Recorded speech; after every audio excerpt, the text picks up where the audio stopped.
আজি ভাদ মাহৰ সংক্ৰান্তি আৰু বিশ্ব খনিকৰ বিশ্বকৰ্মা পূজা। ৰাজ্যৰ বিভিন্ন প্ৰান্তৰ লগতে টিয়কৰ ঐতিহাসিক মাধৱদেৱ প্ৰতিষ্ঠিত ঢেকীয়াখোৱা বৰনামঘৰতো যথেষ্ট ভক্তৰ আগমন ঘটিছে। পুৱাৰে পৰা ভক্তৰ সোঁত বৈছে বৰনামঘৰলৈ। এই পবিত্ৰ ভাদ মাহৰ মাহজোৰা পালনামৰ সামৰণি পৰিব। নিশালৈ মহাপুৰুষীয়া ভাওনা মৎস্য অৱতাৰ প্ৰদৰ্শন কৰিব স্থানীয় শিল্পীসকলে। ইফালে ঢেকীয়াখোৱা বৰনামঘৰ পৰিচালনা সমিতিয়ে সকলো ধৰ্মপ্ৰাণ লোকলৈ বিগত মাহজোৰাৰ প্ৰতিটো কাৰ্যসূচীত আগবঢ়োৱা সহায় সহযোগিতাৰ বাবে ধন্যবাদ জ্ঞাপন কৰাৰ লগতে অজানিতে ৰৈ যোৱা ভুল ত্ৰুটিৰ বাবে ক্ষমা বিচাৰিছে।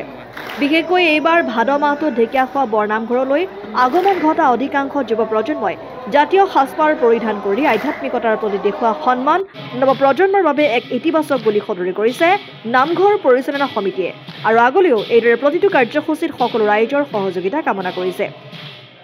ঢেকীয়াখোৱা নামঘৰ যদিও অৱস্থিত, ই ঢেকীয়াখোৱাবাসীৰ নামঘৰ নহয়, সমগ্ৰ অসম তথা ভাৰতবাসীৰ অনুষ্ঠান। সকলো আহক, সকলোৱে আহি পেলাই আমাক খোজ দিয়া পৰামৰ্শ দিয়ক। ই জাতি ধৰ্ম বৰ্ণ ভাষা নিৰ্বিশেষে সকলোৱে প্ৰৱেশ কৰিব পাৰিব, ইয়াত কোনো বাধা নাই। সেয়ে আমাৰ পুনশ্চ সকলোজনৰ ওচৰত আমি সেৱা জনাই আমাৰ পূৰ্তি, আমাৰ যি অপৰাধ, এই অপৰাধ মাৰ্জনা কৰিবৰ কাৰণে সেৱা জনাই আমি ৰাইজৰ ওচৰত সেৱা প্ৰাৰ্থী। কৃষ্ণ। আমাৰ প্ৰতিদিনে প্ৰায় 10-20ৰ পৰা 30ৰ পৰা ধৰি লাখৰ ঘৰত অতিক্ৰম কৰে। আমাৰ সঠিক তথ্য নাই যদিও কমে আমাৰ 30-40 লাখ ভক্তই ইয়াত অংশগ্ৰহণ কৰে। মাহজোৰা 4 বছৰীয়া পালনাম মহোৎসৱ ৰাইজৰ সহযোগত সফল সমাপ্তিৰ দিশে আগবাঢ়ি গৈ আছে। এইখিনিতে আমি আমাৰ এই পালনামভাগিত মুখ্য ভূমিকা গ্ৰহণ কৰা ঢেকীয়াখোৱাবাসী ৰাইজ, আমাৰ 3খন সমিতি আৰু তেখেতসকলৰ যি কৰ্মদক্ষতা তাৰ ওপৰত আমি সেৱা জনাইছোঁ।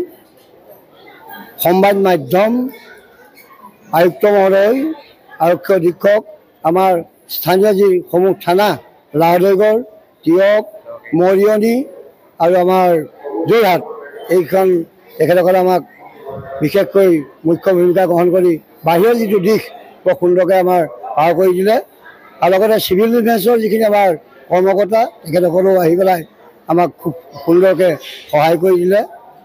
চিভিল ডিফেন্সৰ যিখিনি কৰ্মকৰ্তা, উঠি অহা প্ৰজন্ম, তেখেতসকলকো আমি আশীৰ্বাদ প্ৰদান কৰিলোঁ। আৰু স্বাস্থ্য বিভাগ, খোৱা পানী, বিদ্যুৎ, পথ, তেখেতসকলেও আমাক খুব সুন্দৰভাৱে সহায় কৰি দিলে। আৰু বিভিন্নজন দাতাই আমাক দিনে ৰাতিয়ে খুৱাব পৰাকৈ যি অন্নদান দিলে, তেখেতসকলকো আমি আশীৰ্বাদ প্ৰদান কৰিছোঁ। ভৱিষ্যতৰ দিনত তেখেতসকলৰ পৰা আমি সদায় খোজ দিয়াৰ পৰামৰ্শ আমি কামনা কৰিম।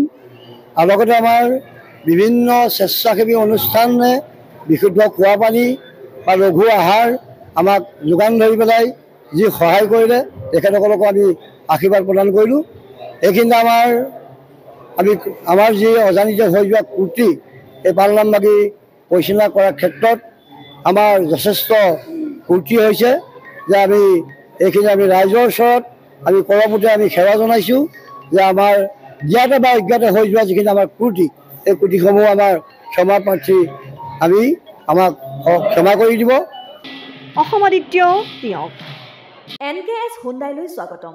নৰ্থ ইষ্টৰ প্ৰথম GDSI 2.0 ফিচাৰ্ছ ডিলাৰ হৈছে NKS হুণ্ডাই। অত্যাধুনিক সা সুবিধাৰে তৈয়াৰী মষ্ট আপডেটেড হুণ্ডাই ডিলাৰ এতিয়া ডিব্ৰুগড়ত। আমাৰ NKS হুণ্ডাই ডিলাৰত open sales consulted room, customer ৰুমৰ লগতে পুৰণি গাড়ীৰ এক্সচেঞ্জ ফেচিলিটিও ৰখা হৈছে। ইয়াত চেলছৰ লগতে ছাৰ্ভিচ ছেক্টৰৰ সুন্দৰ সুবিধা আছে। প্ৰয়োজনীয় সকলো এডভান্স টুলছ, হুইল বেলেন্সিং, এলাইনমেণ্টৰ অত্যাধুনিক machine, post hydraulic lift, fully train man পাৱাৰৰ লগতে nitrogen gas filling facility, fully automatic car washer ফেচিলিটিও আছে। লগতে NKS হুণ্ডাই ডিলাৰে কাষ্টমাৰসকলৰ সুবিধাৰ্থে মোবাইল ছাৰ্ভিচ ভেনৰো ব্যৱস্থা ৰাখিছে, য'ত হাইড্ৰলিক লিফ্ট, ৱাছিং facility, wheel balancing, tyre pressure check কৰাৰ লগতে বহুখিনি সুবিধাই উপলব্ধ আছে। NKS হুণ্ডাইলৈ আহক আৰু সুবিধাসমূহ গ্ৰহণ কৰক।